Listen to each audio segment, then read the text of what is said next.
Hello, my Built 5000 Nation. How's everyone doing today? Hopefully, everyone's having a great day. If not, I hope it gets better from here. We are back with a request. That's right. This one is from Maverick Files. It was requested by a subscriber. It is titled Darkest Real Life Documentaries Volume 2. Alright, I'm really excited to get in today's video. You guys have not steered me wrong. Let's get into it. Go ahead, turn them lights down low, put on something comfy, couple, someone special. I have a feeling it's going to be traumatizing. Y'all like to do that to me. Traumatize me, ever so tenderly. Let's get traumatized.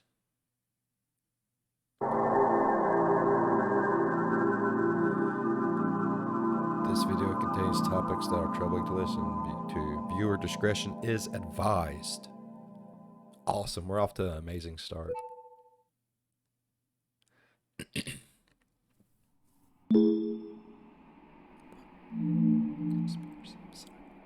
is awfully quiet. It is awfully quiet. Sorry, I don't know why I was whispering. Conspiracy of Silence discusses graphic details around topics of sexual assault, child abuse, and In 1993, a film crew from Yorkshire Television traveled to Omaha, Nebraska, in hopes of discovering information of an alleged pedophile ring. At one point, this was supposed to be an official documentary, being funded by the Discovery Channel. Once finished, the film was to be first broadcasted in the UK, along with Ireland, and afterwards, a US re-edit would be broadcasted shortly after. However, while in Nebraska, the film crew discovered something much deeper than what they ever anticipated. Originally attempting to shine light on just one corrupt politician, the film crew digs too deep and stumbles upon a massive operation, one which, supposedly, functions throughout the entire United States of America. Oh shit. We're getting into my The kind of operation shit. provided children to the wealthy to be damn. used for drug trafficking and blackmail. Once the crew discovered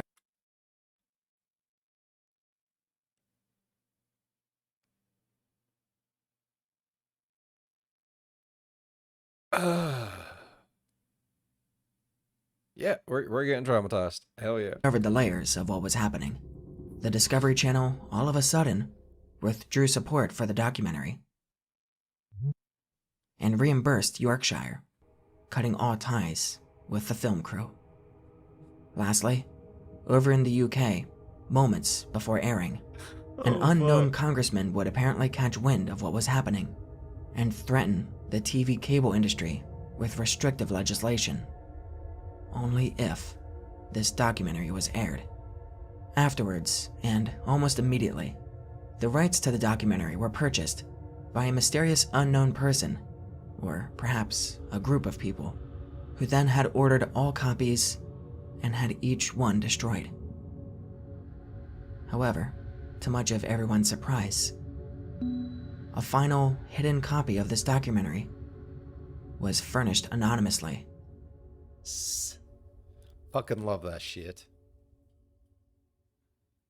I love conspiracy The documentary shit. itself discusses the corrupt Senator Larry King and his prison time for fraudulent claims for millions of dollars. But the history behind the senator, according to this documentary, was that Larry had much worse hidden than just committing fraud. Larry King was the fastest rising black star in the entire Republican Party of the United States during all of the 1980s.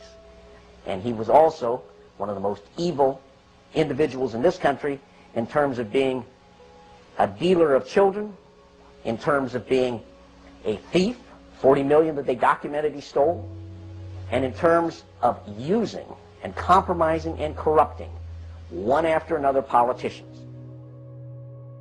He would fund church camps, one specifically called Boys Town, then hire men to befriend some of the children at camp before inviting those kids over for quote-unquote special parties and surprises. These special Fuck parties, that. supposedly, were none other than pedophilic drug-fueled sex orgies that were held and sponsored by Larry King. If you'd like to help Boys Town, send your tax-deductible gift to Father Val Peter, Boys Town, Nebraska, 68010. The church was asked why none of the victims were speaking up, only to discover that the children were in fact speaking up, but speaking up to the wrong people. Once investigated, they would find written documents of children talking about their events, and they would find how often Larry King's name appeared in every single ignored testimony. Despite the investigation, Larry King remained free to feed his pedophilic parties with child victims. But in 1988, a routine review brought the Boys Town cases to the attention of Nebraska's State Foster Care Review Board. And the information presented to the Foster Care Review Board, either via the telephone reports, the personal reports, or the reports we reviewed, Larry King's name was consistently present as someone that the youth were making allegations against. I mean, I turned that information over to authorities, and nothing happened.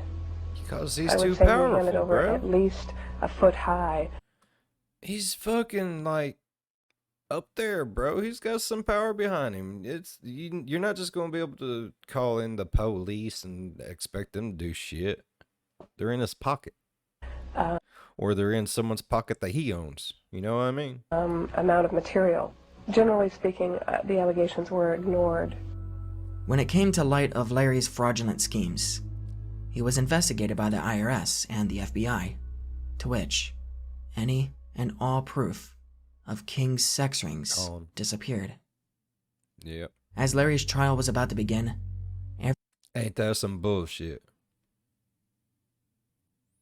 A little bit of power. everyone who knew and researched his secret life were dialed up anonymously and then threatened to remain silent. I received a phone call on the floor of the legislature. The caller did not identify himself, but he said, "Lauren, you do not want to have an investigation of the Franklin Federal Credit Union." And I asked who I was speaking to, and they said, "That doesn't matter, but you shouldn't have that investigation." And I said, "Well, why not?" He said, "It will reach to the highest levels of the Republican Party, and we're both good Republicans." The night before we testified before the legislative committee, I did receive a phone call at home that said, "If you speak, you won't live to regret it." Afterwards, This is crazy, bro. the documentary displays several recordings of victims that have attended these parties, and the details they go into are difficult to listen to. I will be God. playing a scene or two, but Oh, thank God. I was about to say, I hope we don't have to see the whole thing. I don't know if I can make it through that. Oh, shit. This is awful. Thank you for the suggestion. I'm traumatized already.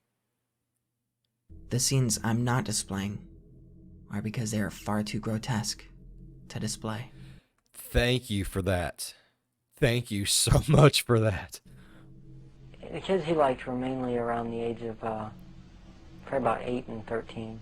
It was mainly fondling with him. He did have some. The time the infant had some other kids perform sex on the lady for they burned me some cigarettes. Okay, just take a deep breath now. He lifted me up, kind of moved me over to the bed, said, "Let's get on the bed," and put his head down, started me while his... Alan Bear was a sick fuck. Didn't care, wanted sex, nasty, I don't even know if you can call it sex, and take it any way he can get it, pay for it, he liked to, but if he had to take it by force, he would. Larry King was the same kind of sick fuck Alan Bear was, except Larry King was more violent, more sure of himself, I mean, I would, see him till he bled and, just push him down, and then go out and, meet with decent people. And at the young age, Please understand that those previous scenes were only some of the segments that I felt could be displayed. The uncensored and unshown clips are tremendously more haunting.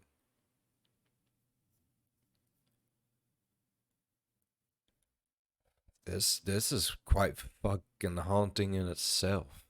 My God.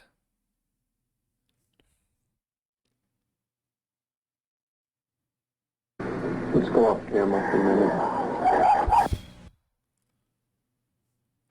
When the victims attempted to reach out to speak to the local media, the victims were then harassed, bullied, threatened, and mocked. Politicians threatened them with jail time, and the media press labeled the victims as desperate liars just looking for attention. The church camp Boys Town that Larry King would have these victims groomed at was asked to comment on the connections, but would heavily decline on providing a comment. We asked for an interview with Chief Executive Father Val Peter, but Boys Town's public affairs officer refused. I would have to give you a flat no. I'm just going to tell you at this point that we will not participate with you. We have no interest in talking to you folks.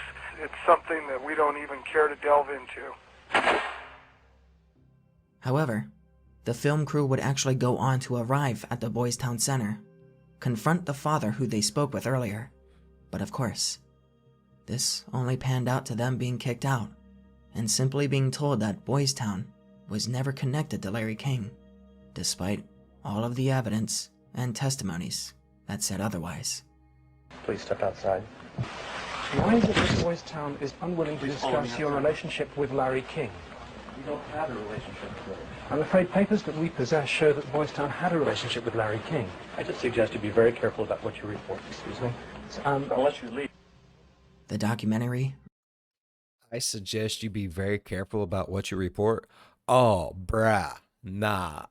See, I would have took that as a threat and I would have beat his little white. Ooh, I would have beat him. Ooh. I would have beat him within an inch of his life. I ain't gonna lie. I would have took that as a massive threat. Literally. While cameras are up, pointed right at you, you fool ass motherfucker.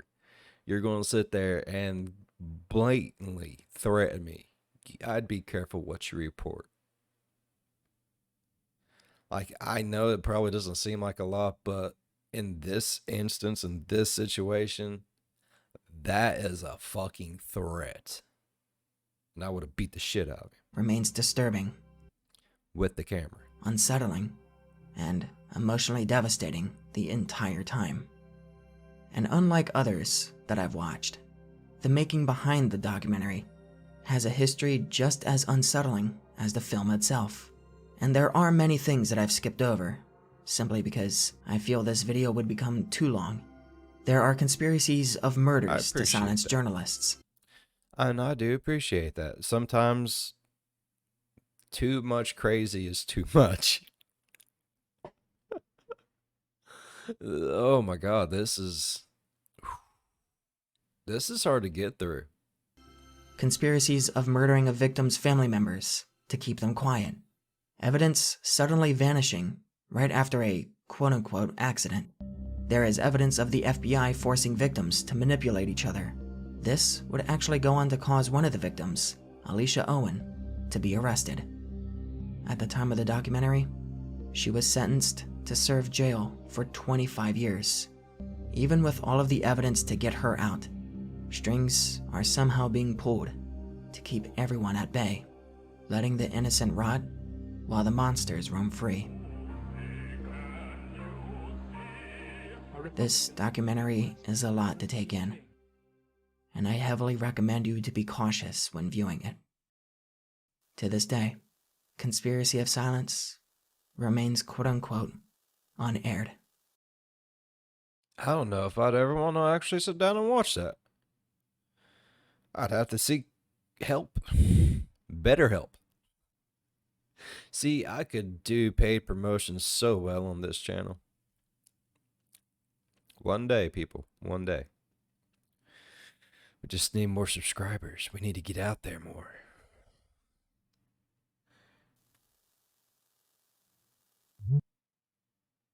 Whoop. Sound of torture.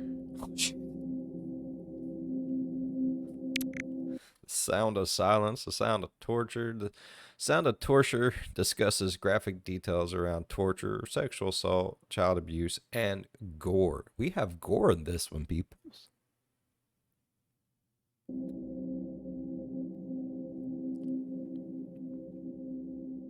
Sound of Torture sounds about Sound right. of Torture was released in 2013, and it holds no punches to its content. The film's first title card announces the setting for the film, giving a historic backstory to Eritrea, a country in Northeast Africa. By 1993, Eritrea began ruling via military dictatorship.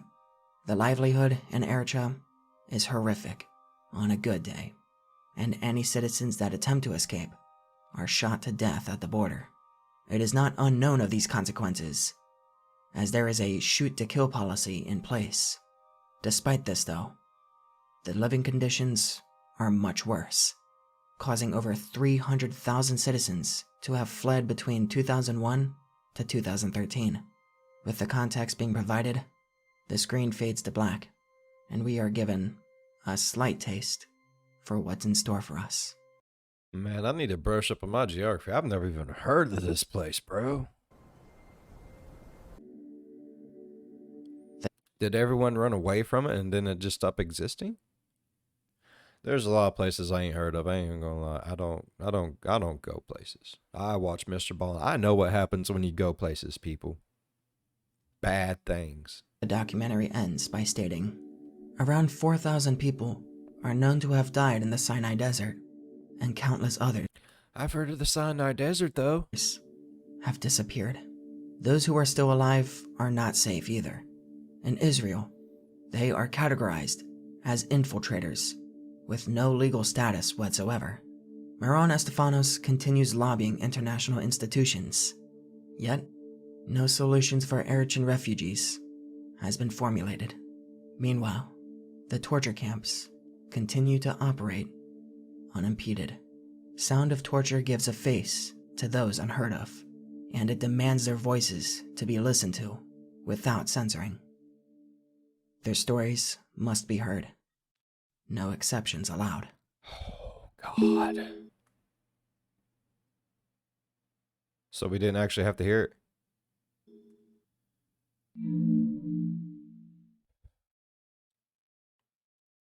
Originally translated as Fung Hai, Til Madness Do Us Part runs itself up to nearly being 4 hours long, with the language being in Mandarin, with English subtitles.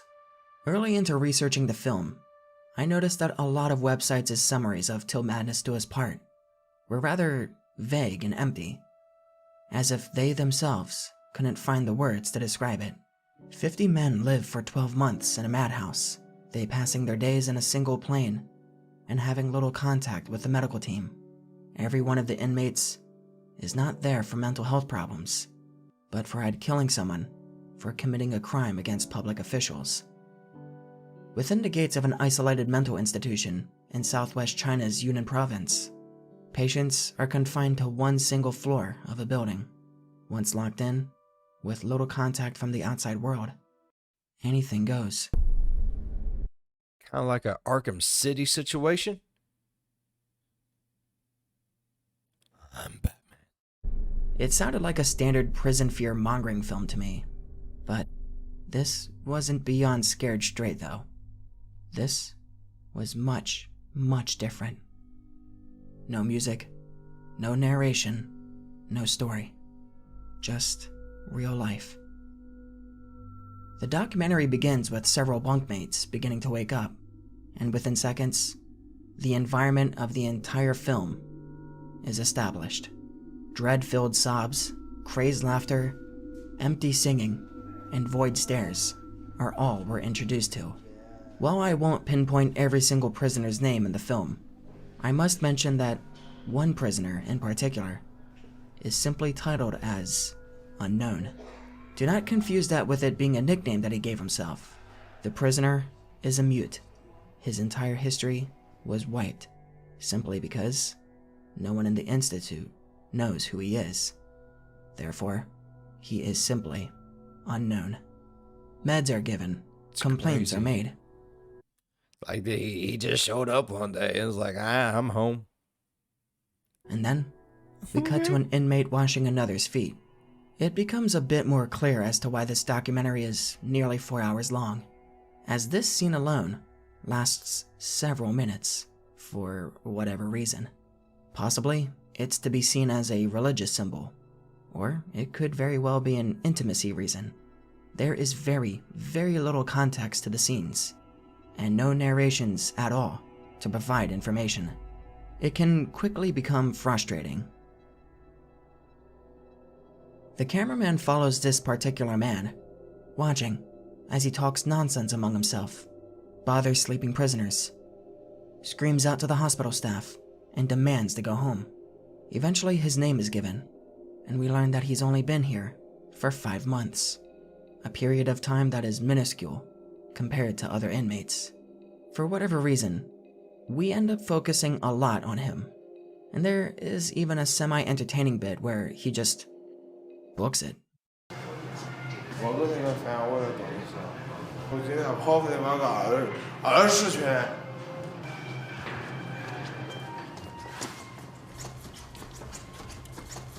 It's clear that the documentary doesn't have a story. It's clear that it doesn't want a story. It doesn't even want to spin this into a story. It simply just wants you to witness, to experience this human purgatory. To live a life in the day or some shit? There is no getting out. There is no getting better. You are here. This is the end. The dumping ground for society. We can only sit back and watch hours of film featuring scared, lost, and confused individuals that were plunged deep into this moldy, empty prison. There are shots that linger for way too long, but perhaps that's their point. An edit that lasts 15 minutes would be considered too long, but that 15 minutes of boredom and emptiness, that right there, that's life for them. Man, that's kind of deep though. It's their life. Maybe it wasn't intended to fluff the film, to gain watch time and please an algorithm like we're all used to, but rather to give you the slightest hint on what they deal with. Because this is every day. This is forever. The movie ends stating, "The film was recorded between January and April 2013 in a mental hospital in Yunnan Province, southwestern China. The hospital houses over 200 male and female patients, all of whom were committed involuntarily, some by their families, some by the Chinese police or courts. In this impoverished region, the vast majority of patients and their families cannot afford to pay for their treatment. Violent and non-violent patients are housed together. Some That's fucking awful. were labeled criminally insane after murdering parents, spouses, children, neighbors, or strangers. Some were committed for drug or alcohol abuse, disorderly conduct, fighting, or vagrancy. Some were committed after suffering mental breakdowns or exhibiting, quote-unquote, aberrant behavior, such as intense religious devotion, repeated political petitioning, or opposition to family planning laws." Now, what does those mean? What's repeated political petitioning? Does that mean like they're like, well, fuck our president or whatever the case may be, or is that just them like asking for stuff? Political petitioning, like we would like our road fixed. Is that a jailable offense? Asking over and over to have your road fixed? Is that what we're saying? And what's this family planning law? Do you have to have a family? What if you want to be a single person with no kids, to live a life of a bachelor like George Clooney?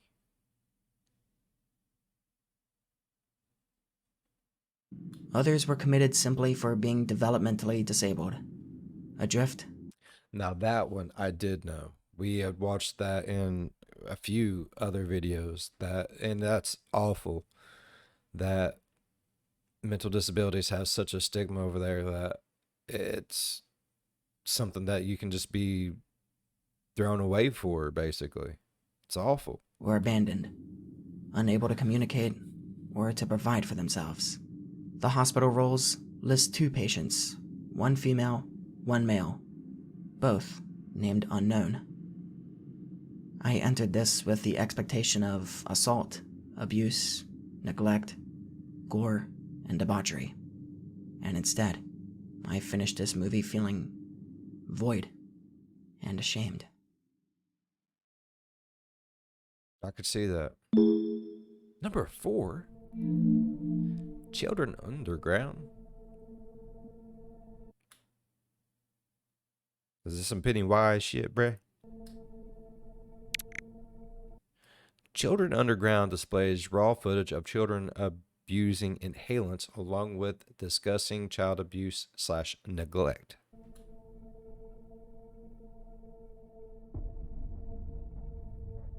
Children Underground is an American 2001 documentary film. The film itself is set in Romania, as we explore the lives of 5 children, ages ranging wildly between 8 years old to 16 years old, all who are surviving in a post-communist society. The children are recorded from afar and up close, as they all participate in street fighting, self-harm, and becoming addicted to inhalants.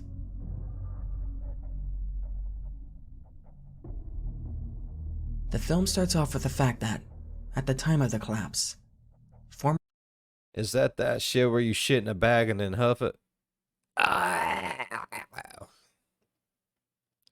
Only thing that's gonna happen if I shit in a bag and huff it is I'm gonna throw up. I ain't sniffing no shit, bruh. Former communist leader Nicolae Ceausescu had banned contraceptives like condoms and birth control, along with abortion, and this was done in order to increase the workforce and keep a reliable source of workers generated over the years. Thousands of unwanted children were placed in state orphanages, where they faced terrible conditions. With the fall of communism, many children moved onto the streets. Some were from orphanages. Others were runaways. This is the story of 5 children who live in a subway station in Bucharest, Romania. After the title cards, the scene immediately initiates with children begging and stealing from surrounding passerbyers. They threaten each other, attack one another, laugh and dance, and huff paint. We get our first backstory of one of the older kids, a shaved teenager who beats and whips the others into submission if they do not do as told. We then discover that this teenager is, in fact, a girl named Christina. Christina had to disguise herself as a man in order to stay safe on the streets. It's good not to give in, she says. Not to be a mute, not to be quiet. They hit, I hit back. All of the kids get high. All of them. No one can stop using Auralac. The camera zooms into a girl, Macarena, as her fingers, hands, and face are smothered with silver paint.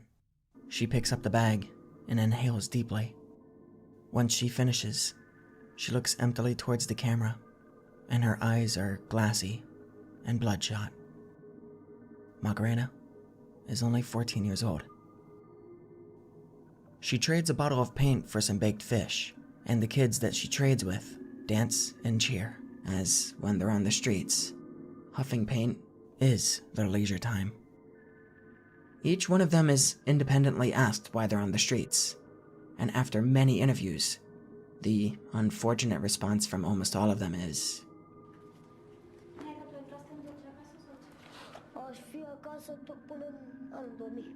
that it's safer. If they have parents, the parents are abusive alcoholics. And if they were orphans, then the facilities would beat them and lock them in solitude.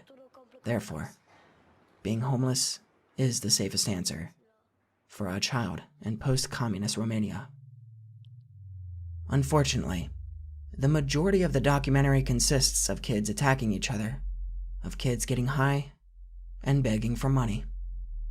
It's depressing. However, there is growth and change throughout the film. Some of the kids are brought into protective services, where they attend classes, and seem to be treated with love for the first time. Să fii cu mintea în afară de asta. Și să înveți în afară de asta. Primul lucru care îl faci când intri într-o casă. Știi? Să respecti regulile. Să respecti. Da? Deci e cea mai mare regulă de la noi de aici, să fii curat. Other kids choose to remain on the streets, believing thoroughly that it is the best decision for themselves.